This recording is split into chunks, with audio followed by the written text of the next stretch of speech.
Ticket की जरूरत है, ना किसी पार्टी के खिलाफ है, ना किसी नेता के खिलाफ है। अब मेरी लड़ाई इंसाफ की लड़ाई है।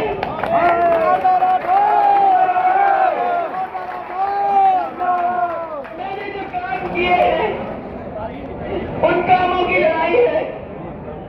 आप सबके जनता के मुद्दों की लड़ाई है और इस लड़ाई को आपके बिना में नहीं मिल सकती।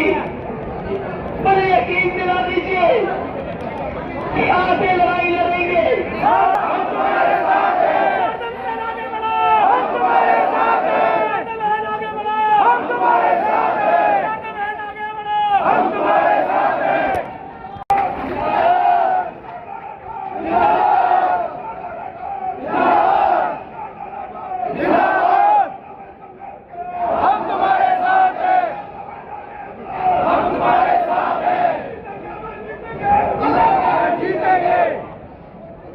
की एक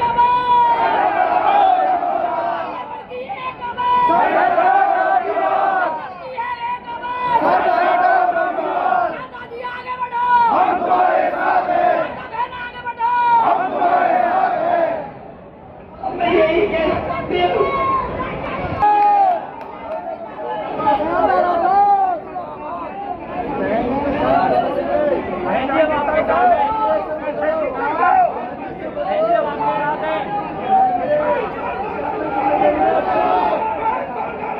जी आज नामांकन भरा है, टिकट कट गई थी और अब नामांकन निर्दलीय उतरे मैदान में, किस तरीके से देखते हैं टिकट कटिया? राजनीतिक व्यक्ति हैं, हमारे समर्थक हैं, सबकी उम्मीदें, सबकी आशाएं हैं। हमारे काम की कद्र होनी चाहिए थी। सारे समर्थकों को उम्मीद थी कि पार्टी टिकट देगी। पिछले इतने वर्षों से हम घर घर जाके पार्टी के लिए काम कर रहे हैं, मेहनत कर रहे हैं। तो ये पार्टी का जो फैसला सबको बहुत दुख देने वाला रहा। और सर्वे क्यों कराया गया, इतना काम क्यों लिया गया? अगर ऐसे ही बंद कमरों में बैठ के टिकट देनी थी तो हमारी गलती सिर्फ इतनी थी कि हमने क्षेत्र में काम किया। इसके अलावा मेरा कसूर क्या था जो मेरी टिकट काटी गई? मैं दिल्ली नहीं गई, दिल्ली के नेताओं से मेरी मुलाकात, मेरी जानकारी नहीं थी, ये मेरा कसूर था। लेकिन मैंने जनता को नहीं छोड़ा, क्षेत्र में काम किया। पार्टी का कोई भी कार्यक्रम रहा, मैंने बढ़ चढ़कर उसमें हिस्सा लिया।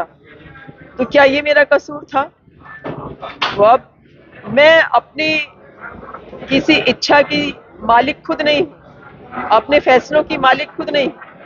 मुझसे कितने ही कार्यकर्ता जुड़े हुए हैं, भारी तादाद में कार्यकर्ता जुड़े हुए हैं। तो वो कार्यकर्ता कहाँ जाएं?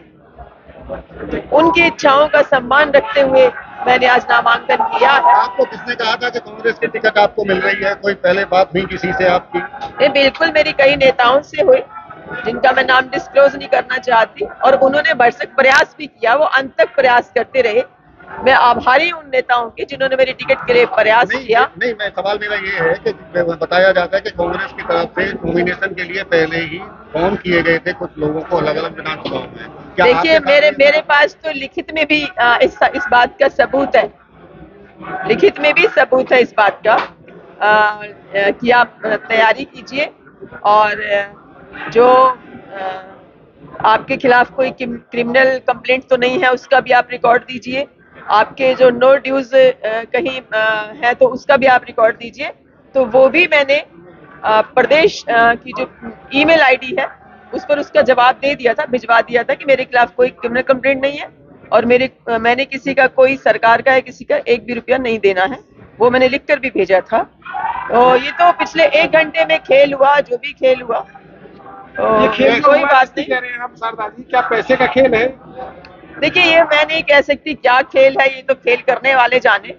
लेकिन ये कार्यकर्ताओं के लिए बहुत ही डिसअपॉइंटिंग है, बहुत मनोबल तोड़ने वाला है।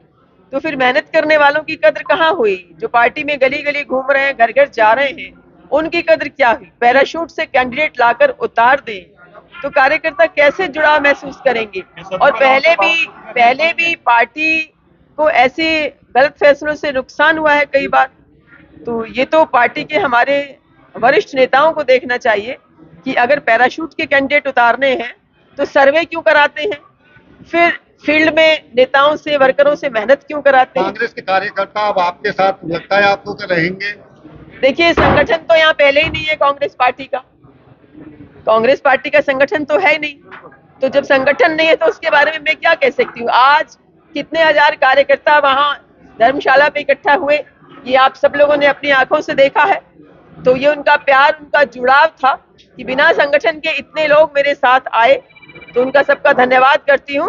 और अब जम के चुनाव लड़ेंगे। आपकी भी टिकट कर रहे हैं क्या? बाबा पूजी का सतपुरा से तो खेल नहीं है। देखिए, मेरे को के खेलों के बारे में इतनी जानकारी नहीं है, मैं तो बहुत साफ सुथरी राजनीति करती हूँ, ना मैं किसी पर कोई इल्जाम लगा रही हूँ, ना मैं किसी पार्टी के खिलाफ हूँ, ना मैं किसी नेता के खिलाफ हूँ। मेरी लड़ाई इंसाफ की लड़ाई है जो मैं लड़ रही हूँ। से सीट आप निकाल पाते हैं तो समर्थन किसे देंगे, कौन सी पार्टी को देंगे? देखिए, पहले जिताइए आप।